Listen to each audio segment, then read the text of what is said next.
So we've played Silver and Blood for just about 2 weeks now. We are not going to continue this game in our gather rotation. I just want to go over all the things that I don't like about this game. However, there's a lot that's good about it. Just want to rapid fire the good stuff out of the get-go. Artwork, immaculate. Voice acting is Starry-eyed Aona, beautiful character, but not even just Starry-eyed Aona. They have a lot of cool animations that they do. Whatever your wife type is, they have it. Big Boba Vampire Lady, she's there. You got even bigger Boba Lady with skimpy clothing, got that too. Heck, you even have good old nuns. Even more Bobas. Alright, fun stuff. Right, whatever character that you like, oh heck, you can even have guy characters, man. They did not get the guy characters. Look at him. His chest equally as big. Look at those pecs. So, those are the good stuff. The gameplay loop, actually not too bad. The artwork, not too shabby as well. But the biggest thing that I dislike is just how you hit a brick wall in terms of progression, and there's no way for you to be able to immediately get resources. Let me explain. A good example is that in terms of getting power for your character, there are a few ways. One is you limit break your characters. Get multiple duplicates of a character. You get them so that they can be leveled up to level 200. So for an SSR character, you can get 4 copies of a character. 1 copy to own it, 3 copies to get it from level 80 to 1 to 200. So then, after you get it to 200, then you can get some extra stat bonuses, because once you get 3 copies, you can also get another 6 copies to gain an extra additional stat bonuses, and these bonuses kind of equate to about, well, not even 20% bonus, like actually no, it's like 2% bonus. You get about like maybe 2%, 5% bonus, kind of. Another way to be able to get power is through skills. Leveling up your skills, you can get power that way. 138 to 144. Pretty decent auto attacks. 115 to 125% damage. It's something. But the issue is how slow it takes for you to be able to get a To give you an example, these little arrow things right here, for example, the Marksman Crystal Ball, you need to get it at Timeworn Mausoleum. And we'll quickly go into Timeworn Mausoleum and show you guys, number one, how long it takes to do this, but also number two, the amount of resources again. So I'm at level 45. This right here, this right here is actually my favorite game mode. I want to first say this first and foremost. This game mode right here, very fun. I could probably play this more if it was a little bit better. As in, if this had more to it, I'd play this probably all day. Because this game is very similar to Backpack Battler, if you ever played this one. Right? You get your units, you go in here, you put stuff in here.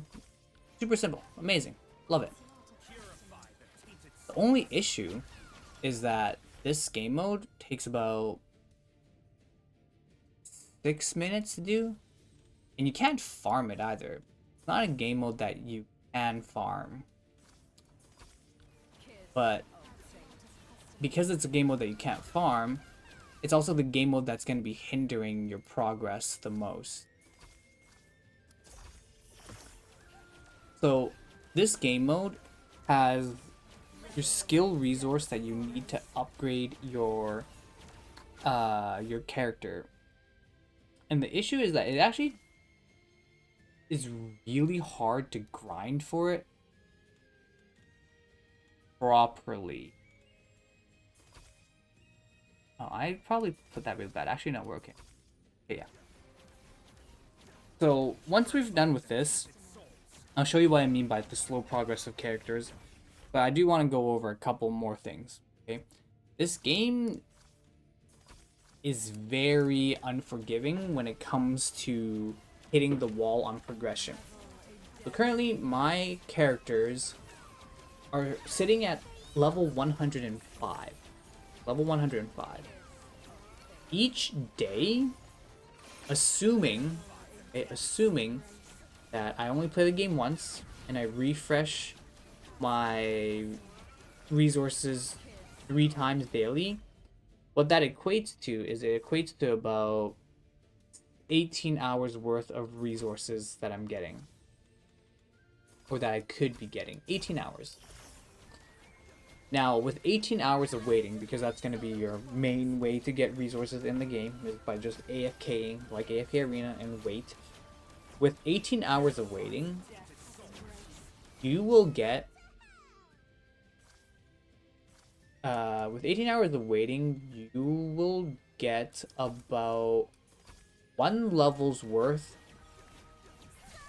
for 5 characters. What I mean by that is you can only level up your character about once in a day's worth of time, which is very little when it comes to power. So then you might be asking, then what other meaningful ways are there for me to be able to actually get power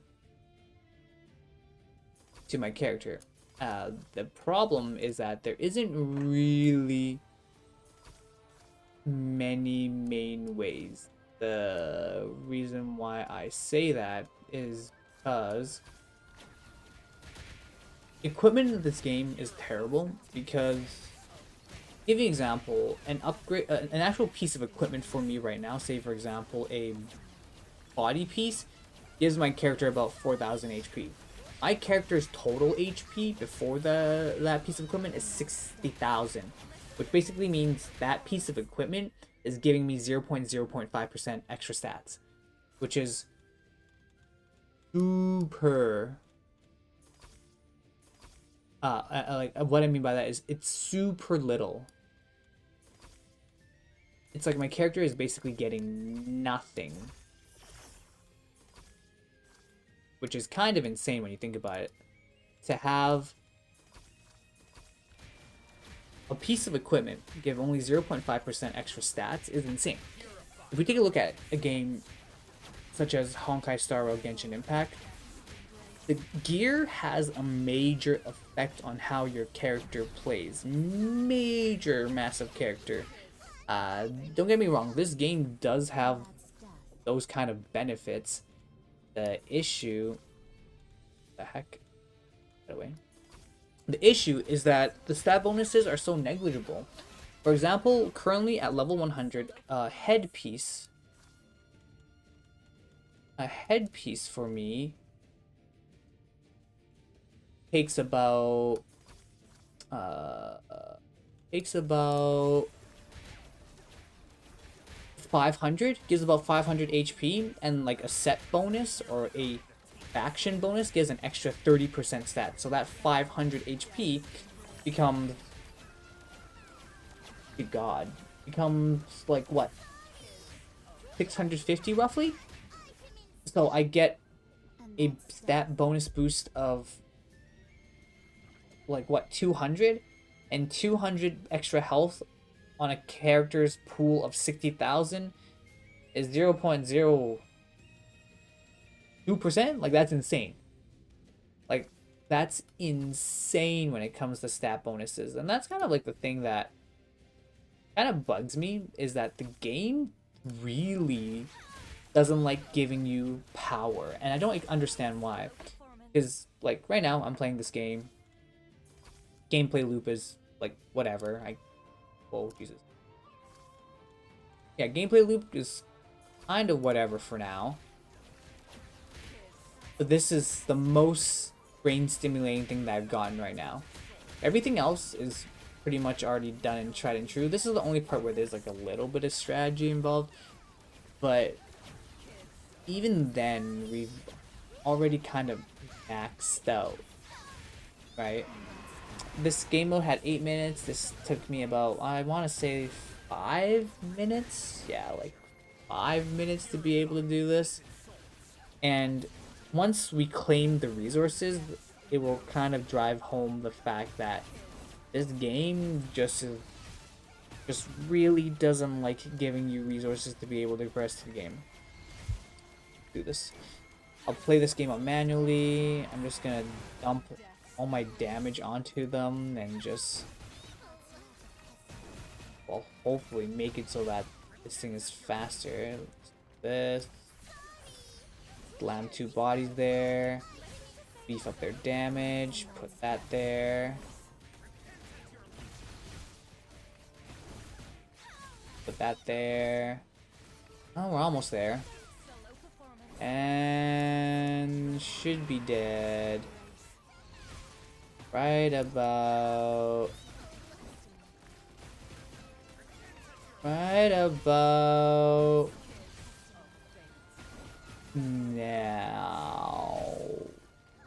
now. Okay, perfect now.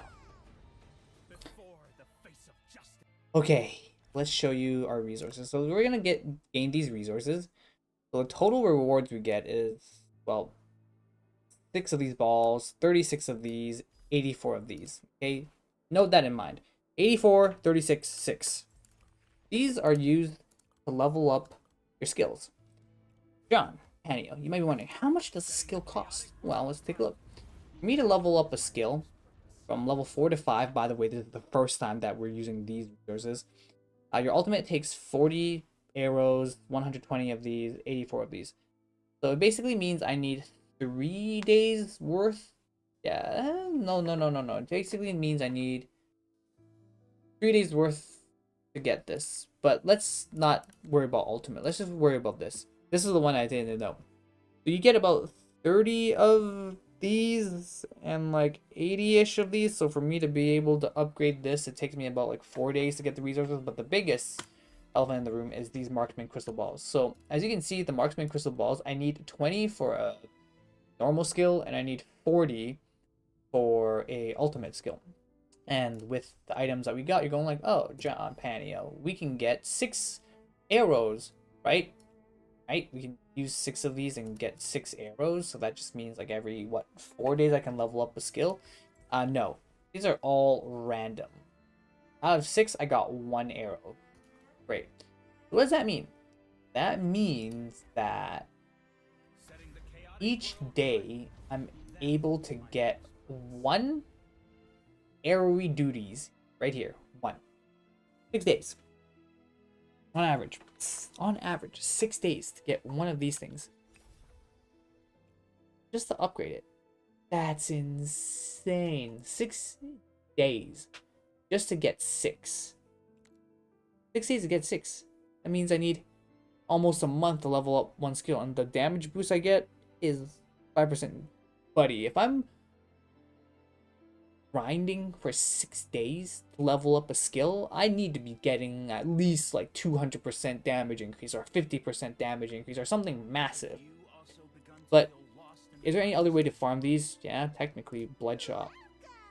If we go to Bloodshop, we can use our PvP tokens, currency, to get these. Each day we can go in here and get this, but most people aren't going to do that. The reason being is, number one, this is not even giving me a full level worth of stats. This is only giving me, what, 80% from level 4 to 5, and level 5 to 6 is 30. So it means this is going to do like level 5 to 6, 50% of the way through. And then you're taking away your resources from getting Pavana. And by the way, this is me playing for 2 weeks straight, right? 2 weeks straight almost. We only got to about 20% of this, and this is already 60% off. We're trying to get a full regular copy at 375. We're only not even 10% of the way there. We would have to do like what, 10x this to not even get here. So I would have to do another 2 weeks 10 times. Yeah, 20 weeks to get a Pavana normally. And you know how insane that is to get like a character? Obviously, if I choose not to get Pavana, I could just get my resources here. But that means for 2 weeks, I can get about, what, 16 of these roughly? Yeah, like about 16, 17 of these. So that would probably equate to about, what, 17? about 136. Yeah, let's just round it up. Let's just say I get 100. 160, another 500. On 180? Yeah, let's just say 180. I get about like 180 of these marksman arrows in 2 weeks. 180. This used up 15. This would use up 40. That's already... No, this used up 20. This would use up 40. So that's 60 right there. 60. So literally in 2 weeks, I'm going to be able to level up this once, which is 40, 20, 20. So all of this 80. And then we can do 60 here. And then that's like 140. And basically at 140, we've already used up essentially like a week and a half's worth of resources just to be able to level up these skills each twice. The amount of work and effort that's put into grinding is insane. And the reason why that's really frustrating is this. The gameplay loop is a little bit repetitive, but all Genshin, like all games are very repetitive like this, right? There's nothing different from this game for, say, Honkai Star Rail, except for its combat system. This game is basically Honkai Star without the open world, but it has like a great story. The only issue is that I'm letting the game play on auto, right? I don't have to do anything, and this is the story, and the story mode is going to be the main way to be able to push progress for your account, because each node of a story obviously gives you some resources. This here is not even a level. 940 is not the big thing. The big thing here is the Moonlight Faith. Every 5 nodes in story mode you progress levels up your main way to get resource passively, which is here. Right here. So every time I level up, each minute you get a little bit more resource. You can see just from the time I'm blabbering, we've already kind of got like what, 65. So what if we take a look at this? There's 60 minutes in an hour. So if we times this by 60, we will get about 120. We'll get 120 of these bad boys in an hour. 120 bloodstones. That's nothing. Because if we try to level up a character, we try to level up this person to 1 level, a dude needs 564 to level up. That means we need 4 hours worth of time to give this guy 1 level. And 1 level, I mean, this will be fun. Let's show you how much a level's worth of power is going to be. A level's worth of power... this, a level's worth of power. Here, level